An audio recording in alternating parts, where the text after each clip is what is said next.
बिस्मिल्लाहिर्रहमानिर्रहीम। दोस्तों साथियों, डॉक्टर शबीर चौधरी की तरफ से लंदन से आप सबको अस्सलाम वालेकुम एंड वेरी गुड इवनिंग। जनाब, आज मैं बात करना चाहता हूँ, उसमें एक साहब हैं एम जाहिद ख़ान साहब, जो कि सोशल मीडिया पर कहते हैं, मैं कोट कर रहा हूँ, आज़ाद कश्मीर एक कॉलोनी है। जो जो नहीं मानता, या तो वो सहूलतकार है या बेवकूफ़ है। ये कौन कह रहे हैं? एम जाहिद ख़ान साहब। ज़ाहिर है कि कॉलोनी किसकी है? इंडिया की तो नहीं हो सकती। यहाँ पर कंट्रोल कह लें, कब्ज़ा कह लें, इनका पाकिस्तान का ही है। तो ज़ाहिर है वो कह रहे हैं कि जो लोग इसको कॉलोनी नहीं मानते, तो वो या तो पाकिस्तान के सहूलतकार हैं, यानी कि उनकी मदद करने वाले हैं कब्ज़े को कायम रखने के लिए, या उनके एजेंट हैं, तो या फिर वो बेवकूफ़ हैं। तो इस बार बहुत सी बातें हो सकती हैं। लेकिन एक इससे पहले मैं कि कुछ कहूँ, मैं चाहता हूँ कि एक उनकी दूसरी भी एक कोट है। वो कहते हैं कि हमारी गैरत का मायार अपनी आधा फुट ज़मीन के लिए कत्ल करने पर तैयार हो जाते हैं। यानी कि हम जो ज़मींदार लोग हैं ख़ास तौर पर, और ना भी ज़मींदार हूँ तब भी ज़रा-सी जगह के लिए हम मरने-मारने पर तैयार हो जाते हैं। लेकिन रियासत के वसाइल बेशक कोई लूट कर ले जाए, हमें परवाह नहीं है। अगेन रियासत के जो वसाइल हैं, ज़ाहिर है कि इंडिया नहीं लूट कर ले जा रहा, पाकिस्तान लेके जा रहा है। तो वो कहते हैं ये हैं कि पाकिस्तान की हुकूमत या उनके जो कारिंदे हैं, या उनके उनके जो इदारे हैं, या उनकी जितने भी हैं ना अफ़सरान हैं, वो जिस तरीके की चाहे लूट-मार कर लें, आज़ाद कश्मीर के वसाइल लूट लें, आज़ाद कश्मीर के लोगों के कानों पर रूह नहीं रेंगती। लेकिन जहाँ तक ज़ाती मफ़ाद का तल्लुक होता है, वहाँ पर हम बढ़-चढ़ कर बोलते हैं, और ज़रूरत पड़ने पर डांग-सोटा भी चला लेते हैं, और गोली भी चला लेते हैं, दूसरे में कत्ल भी कर लेते हैं, कत्ल होने के लिए तैयार भी हो जाते हैं। इसकी वजूहात हैं कुछ, आखिर देखना ये पड़ता है। सबसे पहले तो हम ये देखना ये चाहते हैं कि जिसको हम कहते हैं कि आज़ादी है, वो क्या है? आज़ादी को हम बहुत से तरीकों से देख सकते हैं। हमारे बहुत से भाई अभी भी यही कहते हैं कि भई हमें क्या तकलीफ़ है, हम तो यहाँ पर आज़ाद हैं। आज़ादी से उनकी पता नहीं क्या मुराद होती है, शायद उनकी आज़ादी का मतलब कुछ और है, और हमारी आज़ादी का मतलब कुछ और है। मसलन अगर उनको मीरपुर में या रावलाकोट में ग्रोसरी दुकान चलाने की इजाज़त है, तो वो समझते हैं कि हम आज़ाद हैं। मस्जिद में जाने की इजाज़त है, तो वो समझते हैं कि हम आज़ाद हैं। जिस तरह कि इकबाल ने कहा था, शेर है उनका, उसको रहने दें। बहरहाल यानी दूसरे लफ्ज़ों में हमारे आज़ादी का जो है ना, एक यानी जिन लोगों ने पाकिस्तान के जिन लोगों ने इस खित्ते को आज़ाद कश्मीर कहा या आज़ाद का लक़ब दिया, मैं उनकी बसीरत को सलाम करता हूँ। बड़े समझदार लोग थे वो। और देख लें कि उन्होंने किस तरीके से हमारी ब्रेन वॉशिंग की हुई है। 1947 से लेकर आज तक हमारे जो इस तरह के लोगों की तादाद बढ़ती जा रही है, जो हम सभी कहते हैं जी आज़ाद कश्मीर, और बहुत से लोग ऐसे भी हैं जो इसको आज़ाद ही समझते हैं। हालाँकि ज़ादी नाम की चीज़ कोई नहीं है, कि ज़ादी के मयार पर ये खिताब नहीं पूरा उतरता। मसलन एक छोटी-सी मिसाल देता हूँ मैं, इसमें ज़्यादा बहस नहीं करूँगा। भई आज़ाद कश्मीर में एक लूली लंगड़ी असेंबली है, जिसके पास कोई ख़ास इख्तियारात नहीं है, और उस असेंबली के लिए जो उम्मीदवार खड़ा होता है इलेक्शन में, हमें तो ये भी इख्तियार नहीं है कि उसका यानी दूसरे लफ्ज़ों में हम डिसाइड कर सकें कि हमारा जो उम्मीदवार कौन होगा। उसका फ़ैसला भी कौन करेगा? या अगर नून लीग का है, तो वो नवाज़ शरीफ या उसके कोई दूसरे जो लोग हैं, शहबाज़ शरीफ करेंगे, या मरियम करेगी। अगर पीपल्स पार्टी के हैं, तो ज़रदारी साहब करेंगे। अगर तहरीक इंसाफ के हैं, तो बनी गाला से उसका फ़ैसला होगा। तो इसी से अंदाज़ा लगा लें कि हमारी आज़ादी कितनी है। यानी कि जो लोग, जो कौम अपने उम्मीदवार जो हैं, उनका फ़ैसला नहीं कर सकती, तो उनको आज़ादी उनको कैसी है? फिर जो लोग कहते हैं कि हम आज़ाद कश्मीर को पाकिस्तान के साथ नहीं बनाना चाहते हैं, हम इसको आज़ाद और खुद मुख्तार रखना चाहते हैं, उनको ये भी हक़ नहीं है कि वो इलेक्शन लड़ सकें। तो इसी से अंदाज़ा लगा लें कि हमें कितनी आज़ादी हासिल है, ठीक है? और अब तो ये भी हो गया है, सुना है कि पार्टीज़ को रजिस्ट्रेशन करना, हर पार्टी को जो जो इलेक्शन में हिस्सा लेना चाहती है, उसकी नई तरीके से रजिस्ट्रेशन होगी, और वहाँ पे फैसला हो जाएगा कि जो पार्टी रियासत जम्मू कश्मीर का इलाक़ पाकिस्तान से इनकार करेगी, उसके खिलाफ़ बात करेगी, तो उसको रजिस्ट्रेशन ही नहीं मिलेगी, ठीक है? तो फिर कहने को क्या कहते हैं, हम आज़ाद हैं। आपने ये सुना होगा, देखा होगा, बहुत से लोग जानते हैं कि जिसको आज़ाद कश्मीर का वज़ीर-ए-आज़म कहा जाता है, तो बेसिकली उसके जो इख्तियारात हैं, उनको कौन चलाता है? वो एक चीफ़ सेक्रेटरी चलाता है। चीफ़ सेक्रेटरी कौन होता है? वो एक पाकिस्तानी होता है, पाकिस्तान का एक आला अफ़सर होता है, जो डेपुटेशन वया कह लें या जिसको हम लैंड अफ़सरान कहते हैं, ये 4 लैंड अफ़सरान होते हैं, जो आज़ाद कश्मीर के खित्ते को कंट्रोल करते हैं, वो सारे के सारे पाकिस्तानी होते हैं। हाई सैलरी पर आते हैं, वो उनका पूरा कंट्रोल होता है और हम उसको उनका कुछ भी नहीं बिगाड़ सकते। अगर कोई ऐसे किसी जगह पर इख्तलाफ आ जाए तो ये हो सकता है कि आज़ाद कश्मीर का वज़ीर-ए-आज़म उसकी छुट्टी हो जाए, लेकिन चीफ़ सेक्रेटरी का आप बाल भी बेकार नहीं कर सकते, ठीक है? तो इससे से अंदाज़ा हो जाएगा कि हमारी आज़ादी कितनी है।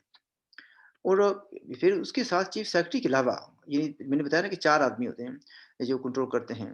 चीफ़ सेक्रेटरी के अलावा एक वज़ारत अमूर कश्मीर है, वो भी कंट्रोल करती है, ठीक है? यानी लेयर्स ऑफ कंट्रोल हैं। फिर आज़ाद कश्मीर असेंबली के अलावा एक कश्मीर काउंसिल भी होती है। कश्मीर काउंसिल का जो सरबराह होता है, चेयरमैन होता है, वो वज़ीर पाकिस्तान या चीफ़ एग्ज़ीक्यूटिव हो। जब मिलिट्री रूल आ जाता है तो वो चीफ़ एग्ज़ीक्यूटिव होता है, नहीं तो जिसको वज़ीर-ए-आज़म कहते हैं, सिलेक्टेड हो या ना सिलेक्टेड हो, वो उसका कश्मीर काउंसिल का चेयरमैन होता है। जो वो कहेगा वही बात हो जाती है। ये जी कश्मीर काउंसिल में मुकम्मल कंट्रोल जो है ना वो पाकिस्तान का होता है।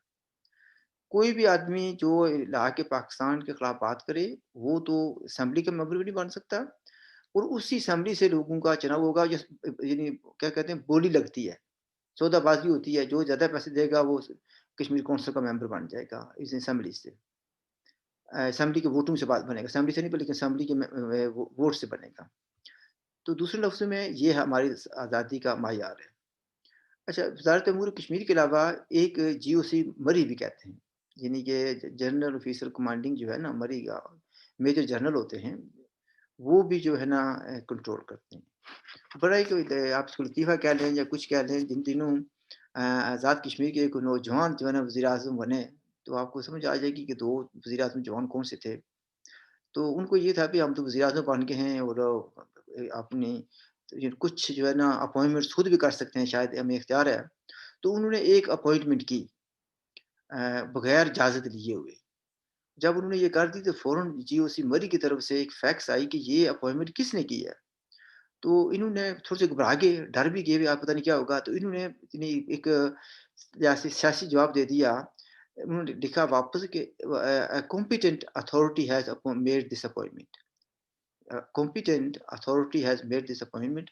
वापसी जवाब आया मरी से कि competent authority is advised not to do it again without referring to GOC Murree. इससे अंदाज़ा लगा लें कि हमारी आज़ादी क्या होती है। एक वाक़या और भी सुना दूँ आपको। ये अर्ली 90s की बात है, तो उस वक़्त के वज़ीर-ए-आज़म थे। आप जानने वाले समझेंगे, मैं किसी का नाम लेकर उसको बदनाम नहीं करना चाहता या कोई ऐसी बात नहीं करना चाहता। तो उनको ये था कि शायद कश्मीर आज़ाद हो जाए, वादी भी चुनाव आज़ाद हो जाएगी या कुछ जम्मू कश्मीर आज़ाद हो जाएगा। तो उनको ख़्याल आया भई क्यों ना मैं भी गिलगित-बल्तिस्तान का दौरा कर रहा हूँ और वहाँ के लोगों को इत्मीनान में लूँ और शायद जो मुस्तक़बिल की रियासत बने, वजूद में आए या नहीं, तो उसका मैं पूरी रियासत का वज़ीर-ए-आज़म बन जाऊँ। तो उन्होंने कहा जी भई वज़ारत अमूर कश्मीर को कहा कि भई मैं जाना चाहता हूँ गिलगित-बल्तिस्तान। तो उन्होंने कहा, "कि क्यों जाना चाहते हो?" उन्होंने कहा, "जी मेरा ये भी रियासत का हिस्सा है, तो मैं चाहता हूँ कि वहाँ पर जाऊँ और वहाँ के लोगों को मिलूँ, सियासी रहनुमाओं को मिलूँ।" तो उसको डाँट देते हुए उन्होंने कहा कि आपको इस खित्ते का यानी 4 साढ़े 4 जो 3000 मरबा मील है, इसका आपको हमने वज़ीर-ए-आज़म बनाया था। वहाँ पर जाने की कतई तौर पर ज़रूरत नहीं है। खबरदार भी आइंदा ये डिमांड की, तो ये उस वक़्त की बात है। तो ये आज़ादी है हमारी कि हम अपने ही मुल्क के दूसरे हिस्से में नहीं जा सकते, ठीक है? फिर आगे थोड़ा-सा चलते हैं, जीओसी मरी के अलावा, वज़ारत अमूर कश्मीर के अलावा, चीफ़ सेक्रेटरी के अलावा, यानी सीक्रेट एजेंसीज़ हैं, ठीक है जी? एमआई का अपना वजूद है वहाँ पर, आईएसआई का अपना है, आईबी का है, फिर एफआईयू का है, और भी कितनी एजेंसीज़ हैं। यानी पाकिस्तान में टोटल 28 एजेंसीज़ हैं, सीक्रेट एजेंसीज़ जिनको कहा जाता है। माशाल्लाह वो भी ऑपरेशनल है यहाँ पर, फुली ऑपरेट करती हैं और उनको कोई रोक-टोक नहीं है किसी तरह की भी। किसी पर गाड़ी चला दें तब भी कोई पूछने वाला नहीं है। ना कहा जाता है कि नामालूम ड्राइवर ने बच्चों को मार दिया, ठीक है? या कोई भी गड़बड़ हो गई है, नामालूम होते हैं। और फिर इसके अलावा इन इन एजेंसीज़ के अलावा इन गु यानी पाकिस्तानियों ने या इनके अदारों ने, एजेंसियों ने यहाँ पर जो मिलिटेंट ग्रुप्स बनाए हुए हैं, उनके कंट्रोल में हैं और कुछ मज़हबी ग्रुप्स हैं, वो भी वहाँ पर मौजूद हैं। तो ये भी एक लिहाज़ से कंट्रोल करते हैं आम लोगों पर या सोसाइटी पर कंट्रोल करते हैं कि ये बात कहनी है, ये बात नहीं कहनी। जो उनकी बात नहीं सुनता, उसको गद्दार भी कह देते हैं, एजेंट भी कह देते हैं और ज़रूरत पड़े तो उसको फैंटी भी लगा देते हैं और इससे भी ज़्यादा ज़रूरत पड़े तो उठा कर ले जाते हैं। तो इससे अंदाज़ा लगा लें कि हमारी आज़ादी का मायार क्या है और हम कितने आज़ाद हैं। फिर मैंने ये कहा था कि बस बेसिकली आज़ादी की तो बहुत सी चीज़ें आती हैं इसमें। फिर ये आगे आ जाता है कि इक़्तिसादी आज़ादी हमारे पास कितनी है। शायद मैं इक़्तिसादी आज़ादी पर बात शुरू कर दी तो फिर लंबी बात हो जाएगी। तो मैं फ़िलहाल इसको इसी बात पर छोड़ता हूँ, तो अगर हुआ तो मैं कल इस पर दोबारा वीडियो बना लूँगा। मज़ीद वज़ाहत करने के लिए कि हमारे पास कितनी आज़ादी है और हम आज़ाद भी हैं या नहीं हैं। लेकिन अगर हम खुश-फ़हमी में रहना चाहते हैं कि हम आज़ाद हैं, तो आपका कोई कुछ नहीं बिगाड़ सकता, ठीक है? जो लोग आज़ादी और ग़ुलामी के फ़र्क को नहीं पहचानते, तो उनका कोई इलाज नहीं कर सकता, उनका कोई कुछ नहीं बिगाड़ सकता, ठीक है? तो वैसे भी जो है ना, कॉमन सेंस जो लोग नहीं अप्लाई करते, जो अपनी कौमी आज़ादी या अपने इज़्ज़त की हिफाज़त नहीं करते, तो उनका कोई कुछ नहीं बिगाड़ सकता। अगर आप इसी में खुश हैं कि आप हम गुलाम रहें और आप खुश हैं कि पाकिस्तान ये जो एस्टेब्लिशमेंट है पाकिस्तान की उनके बूट पॉलिश करते रहें, तो मैं कौन होता हूँ कि आपको मैं इतराज़ कर सकता हूँ, एहतजाज कर सकता हूँ, गालियाँ खा सकता हूँ, लेकिन मैं आपको रोक नहीं सकता। आप अगर उसमें खुश हैं तो लगे रहो मुन्ना भाई, मुझे मैं क्या कर सकता हूँ? लेकिन ये है कि मेरा ये हक है कि मैं आप लोगों को बताऊँ कि आप लोग आज़ाद नहीं हैं। इस पर सिर्फ़ आखिरी बात कहना चाहता हूँ कि एक बलोच रहनुमा हमें मिले, या इसमें एक पब्लिक मीटिंग थी लंदन में, तो ये मीटिंग की थी united Kashmir peoples national party ने, तो उस वक़्त मैं इनका मेंबर भी नहीं था, लेकिन मेरे तल्लुक वास्ते थे, उनके दोस्तों के साथ थे। तो वहाँ पर एक बलोच लीडर आए, तो उन्होंने कहा अपनी तकरीर में, उन्होंने कहा कि वो आज़ाद कश्मीर के लोगों, मेरी बात ज़रा गौर से सुनना। उन्होंने कहा कि यहाँ पर दुनिया में तकरीबन 200 के करीब मुल्क हैं जो आज़ाद खुद मुख्तार हैं। उसने कहा कि किसी के साथ ये नहीं लिखा हुआ आज़ाद जर्मनी, ठीक है? आज़ाद ऑस्ट्रेलिया, आज़ाद कनाडा, आज़ाद अमेरिका, आज़ाद हंगरी, आज़ाद कोई भी जो है जितने भी हैं, उसने कहा किसी के साथ नहीं लिखा हुआ। और अगर आपके नाम के साथ आज़ाद लिखा हुआ है, तो ज़रा सोच करें, कुछ न कुछ गड़बड़ है। इसका मतलब ये हुआ कि आप लोग आज़ाद नहीं हैं। और ज़रा गौर व फ़िक्र करें, अगर दूसरे लोगों के साथ, मुल्कों के साथ आज़ाद नहीं लगा हुआ, तो आपके साथ लगा हुआ है, तो ये दुम-छला क्यों हैगा? तो हमें देखना चाहिए कि ये दुम-छला हमें किसने दिया है। हमारी ज़ाती तो सिर्फ़ इतनी है कि हम तो स्कूल में जाकर जाते हैं, तो बच्चों को गला फाड़-फाड़ कर कहा जाता है जी, नारा लगा हुआ कश्मीर बनेगा पाकिस्तान। हम क्या चाहते हैं? इलाके पाकिस्तान। तो ये बचपन से ही तरबियत दी जाती है और इस तरबियत का असर ये है कि ज़हनी गुलाम तैयार किए जाते हैं और ज़हनी गुलाम का ये होता है कि जो मालिक होता है, जो उनका आका होता है, उसकी खिदमत करते हैं और आका की खिदमत करने वाले बेशुमार हैं। तो इसी पर ख़त्म करता हूँ। I will present the other part may be tomorrow. मेरी तरफ से खुदा हाफ़िज़, look after yourself and if you like my video, do subscribe me and look after yourself. अस्सलाम वालेकुम।